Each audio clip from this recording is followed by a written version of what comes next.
In case you're unaware, every weekday at 1 o'clock, I release my Central Indiana Scoreboard Show.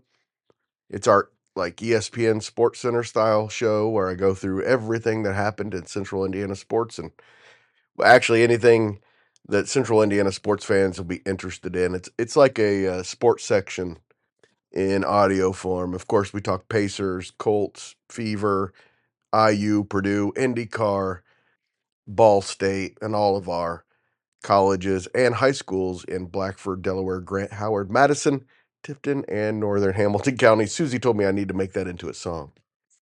And I work really hard on it, so I would really appreciate it if you'd join us every weekday at 1 o'clock for the Central Indiana Scoreboard Show. Now to Central Indiana Sports Report podcast number 254.1. It's our Pacers Cavs Eastern Conference Semifinal preview and predictions.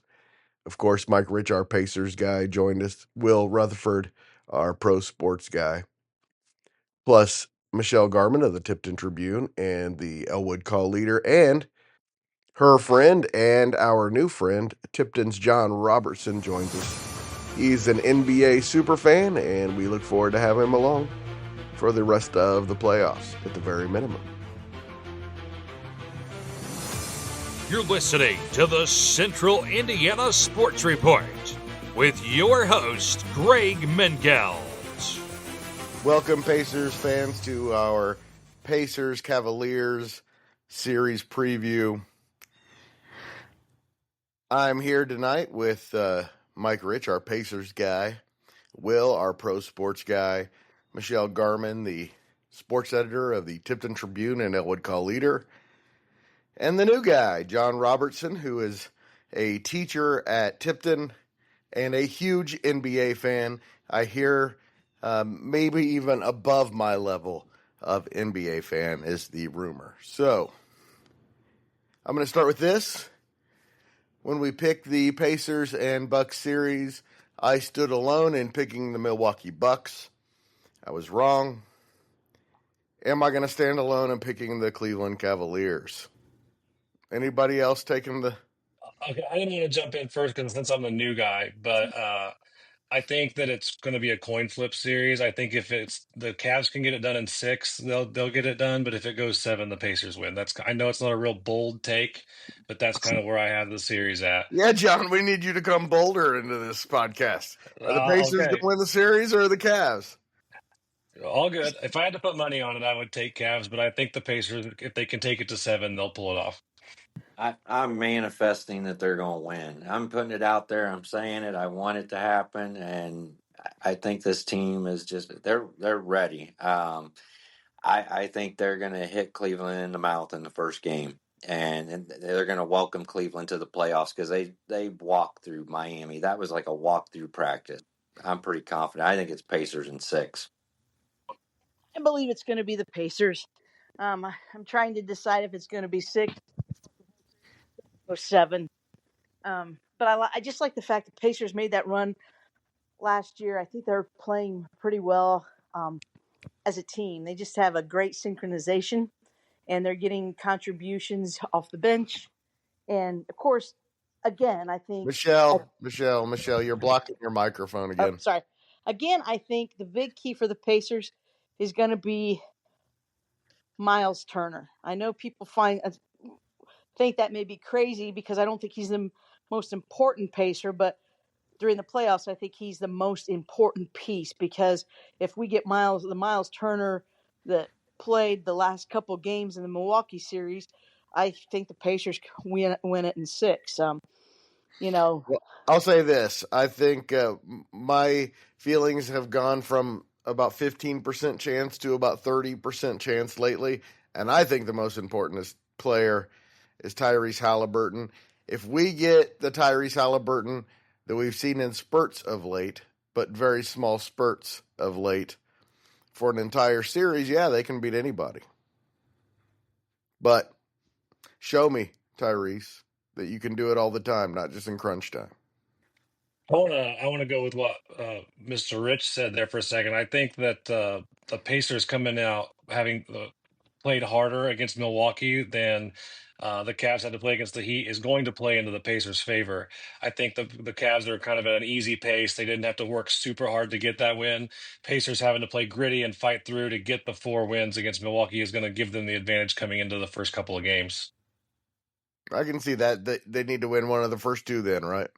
They have to get one Definitely. in Cleveland right off the bat. Like I don't know that they get game one.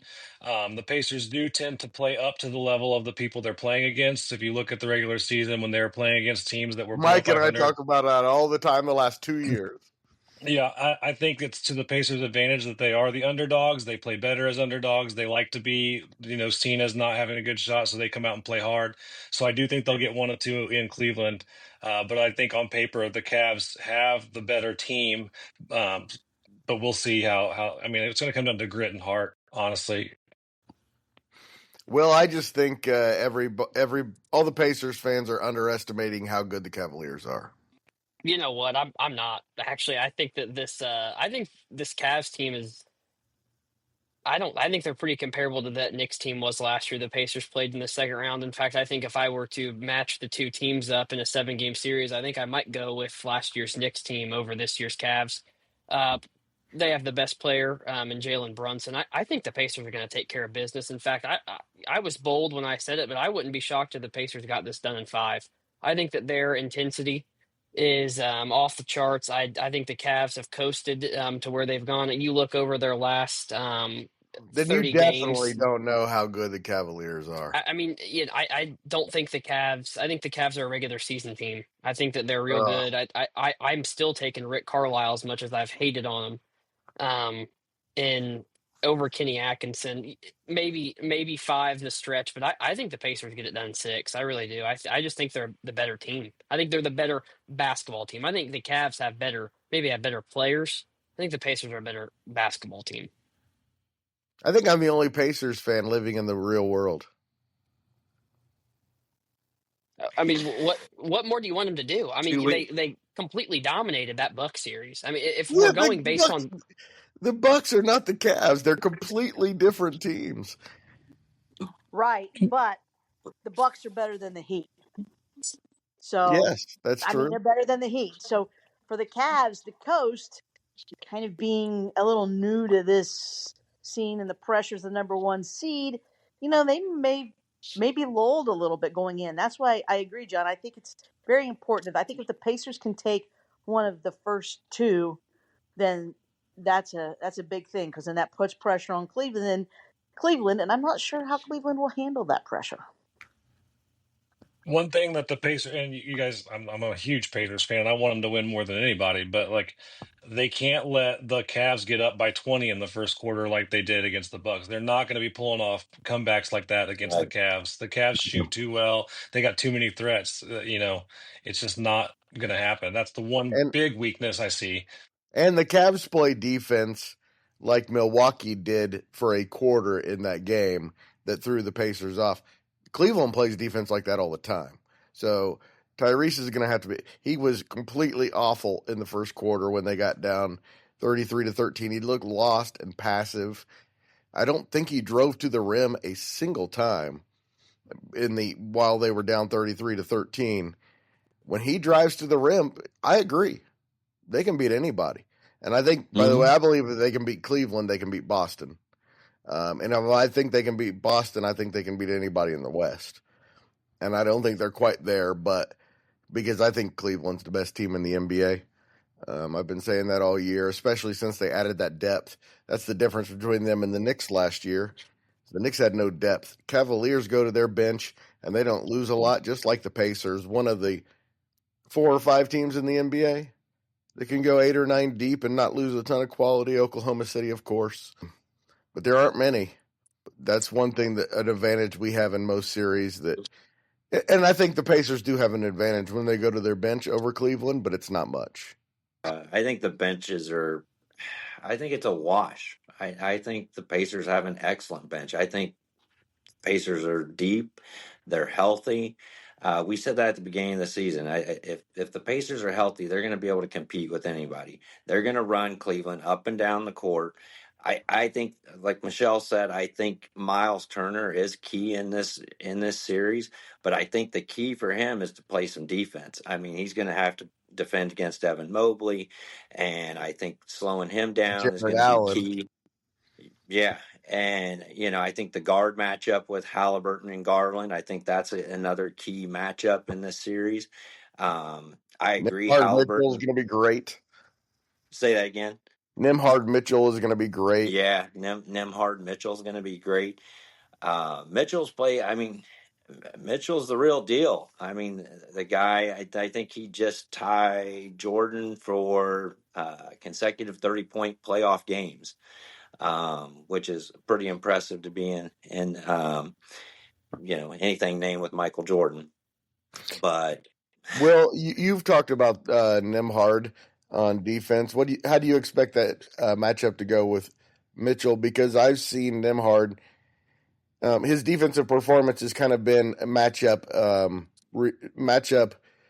dependent. Against some guys, he's great. Against others, he's not. So, how do you expect it to go? I like this. I actually really like this matchup for Nimhard, especially because I think Nimhard guards perimeter shooters really well. And I think that perimeter drivers, I don't think he's an awesome slash defender. I think he's really good extending out.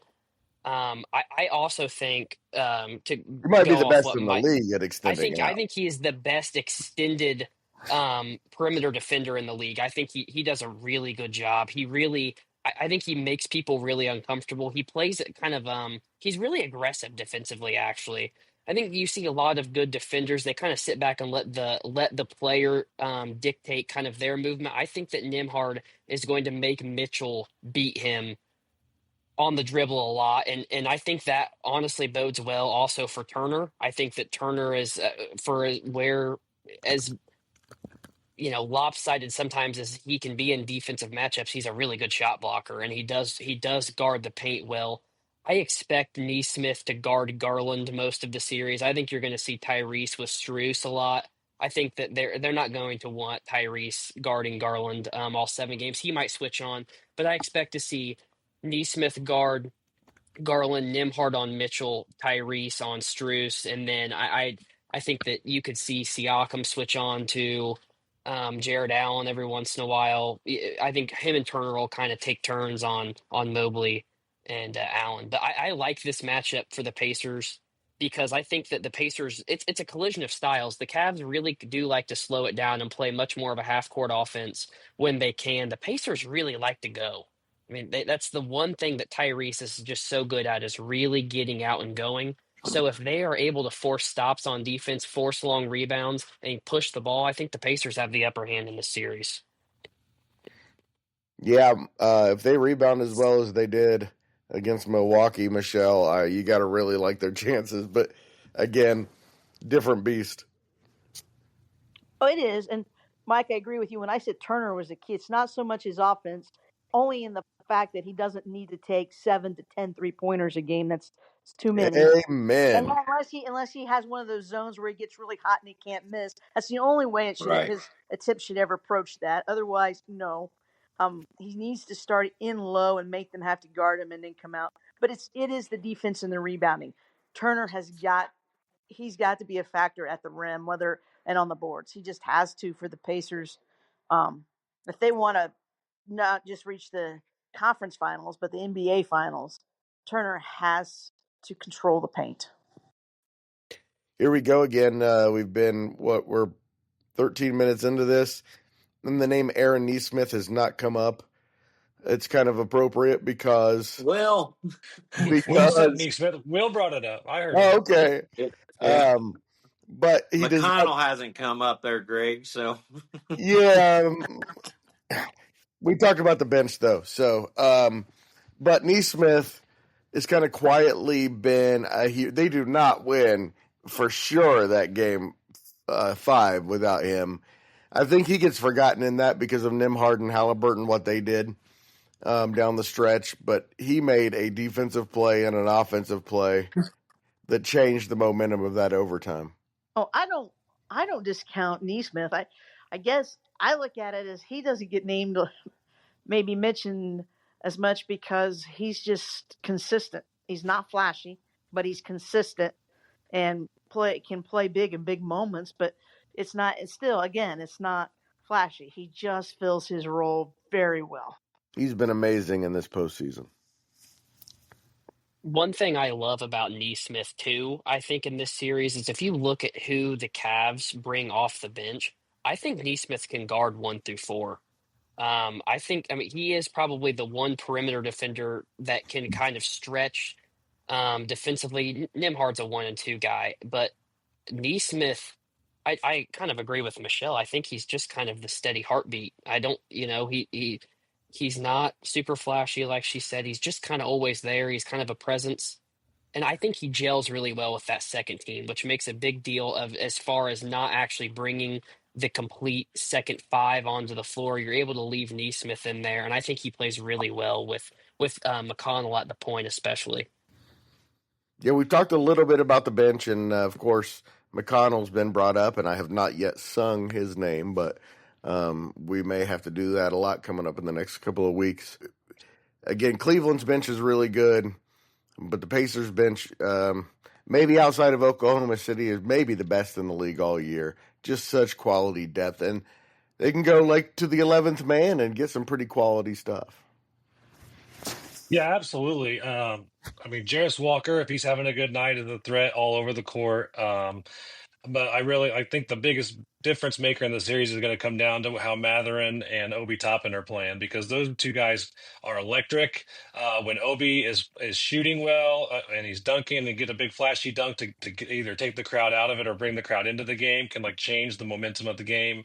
So I mean, TJ, of course, is TJ. Like, he's had up and down nights at the end of the season and playoffs. But I think those two, Obi and Matherin, are the ones that I'm looking to be Yeah. the big difference makers on the bench. You mean McConnell as far as minutes, right? Yeah, Because well, I mean, effort-wise, it's been pretty steady, but yeah, effort-wise is always good. But when there was a stretch there towards the end of the season where he wasn't shooting really well, and it just wasn't his night. Like all athletes are going to have that. right. Yeah. I love TJ, great player again. But like you're going to get what you get from TJ consistently. Yeah. I think. But as good as Halliburton and Neesmith have been, there's not a ton of minutes for him. Yeah, absolutely correct. But when he's there, he definitely gets everybody together. I love the TJ Obi connection. You can tell that they've got a friendship together, and they like being on the court together. They really enjoy that, which brings something else to the people around them. I love our bench. I think our bench is deep. I think it's good, and I think they can play with just about anybody. Well, I think what I like about the Pacers bench is it's more than 10 deep, really. Yeah. I mean, they may be one of the only teams in the league that we love Thomas Bryant on this podcast. Yes, I mean he's just a veteran, a calming, influence, and but like I said, I that's what I like about the Pacers benches, because I see it as more than they are a team that is more than 10 deep. How do you guys feel about Ben Shepherd minutes? Probably not a lot right now, but there's another guy who has potential to be really steady in the future, who has some real strengths defensively. Not a great defender, but some strengths defensively for sure.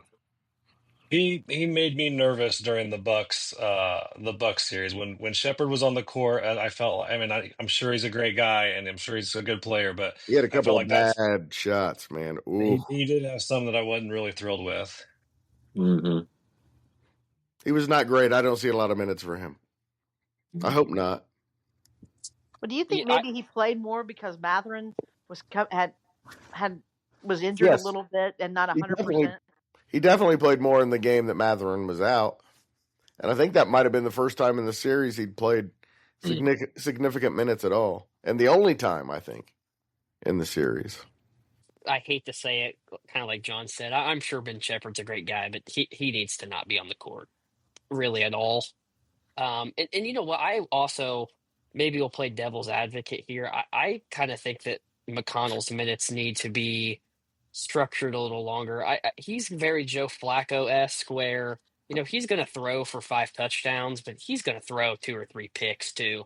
That Bucs series, especially Game 5, you saw kind of that third quarter right before he took over in the fourth. He had like three just awful turnovers, right in a row, just basically throwing the ball back to the Bucks in a time when the Pacers were really gaining momentum. And I know that Pacers fans love McConnell, but I think he does that a lot. I think when he's out there for longer than 3 or 4 minutes, especially he gets over four, I think he kind of becomes a big turnover risk. But Will, he's so scrappy when he's making those turnovers. Yeah, I mean, I love the scrap, but yeah, it's like I love when Joe Flacco's trying to push the ball down the field, but I don't like when when the safety is coming up with the ball and not the wide receiver. It's just I think that Carlisle needs to do a little better job of. I also think Tyrese just sits too long sometimes. I really I think that we talk about his inconsistency. I think some of it comes from I just think he sits 5-6 minutes is just too long for We're to the point where for he needs to be playing 42, yeah, I 43 mean, minutes. yeah. I mean, I get that he's back there and he's probably a little banged up. He's always got that heat pack on, but boy, it just sometimes I'm just It's scratching my time. head like Rick, put Tyrese back in. Like, he just needs to be back in the game. What do you think because he played pretty good? I mean, he played good defense there at the end of the Bucks game. The one they just won and everything. Do you think maybe that kind of defense, Carlisle will trust him more? Because I think sometimes he sits because he doesn't think he's going to get a lot of contribution from Halliburton. But I'm also of the opinion is if you have other guys on the floor playing good defense, they should be able to help out and overcome that. I just think Halliburton is just too important to making that the Pacers play at the style and the pace they really want to play. Will, Mike, Michelle, you're great on the NBA playoffs so far. My grade on the place. Here's what I think. I think that I think you've had some really good series. The Clippers, Nuggets, the Warriors, and the Rockets. Then you've had series that went like they should. I mean, Oklahoma City just kind of ran their way through it, and Cleveland and Cleveland ran their way Boston. through it. Yeah. I know Boston, they maybe a little bit of never really challenged seriously. I No. think the Pacers did what they needed to do against the Bucks. But Paolo Banchero sure is good. Ooh. They had trouble getting rid of that guy. Yeah. Yes, they did. I said something to Greg yesterday, and I said, and I'll take my mea culpa because the Lakers did not win. The NBA I thought they would probably try to get LeBron in there, but I'm anxious to see the fallout. I'm anxious to see if LeBron throws JJ Redick under the bus at some point here. Even though he's the guy he wanted to coach, I can't wait because LeBron usually has a way of throwing teammates or coaches under the bus. Well, that was a lot of fun. Thank you so much to Michelle, John, Will, and our Pacers guy, Mike Rich, for joining the Central Indiana Sports Report once again. Love having them. Love having NBA discussions. One of the reasons that I wanted to get into podcasting was just to talk sports with people, and that was fun. Thanks for listening. If you got this far, you're one of our favorite listeners for sure. Always appreciate it. And if you like the podcast, please share it with your friends and family. That will help us more than anything. We humbly thank you in advance. Thanks for producing, Susie. You're welcome. You're the best. It's true. Central Indiana Sports Report is a product of ITG Media, and I love Susie.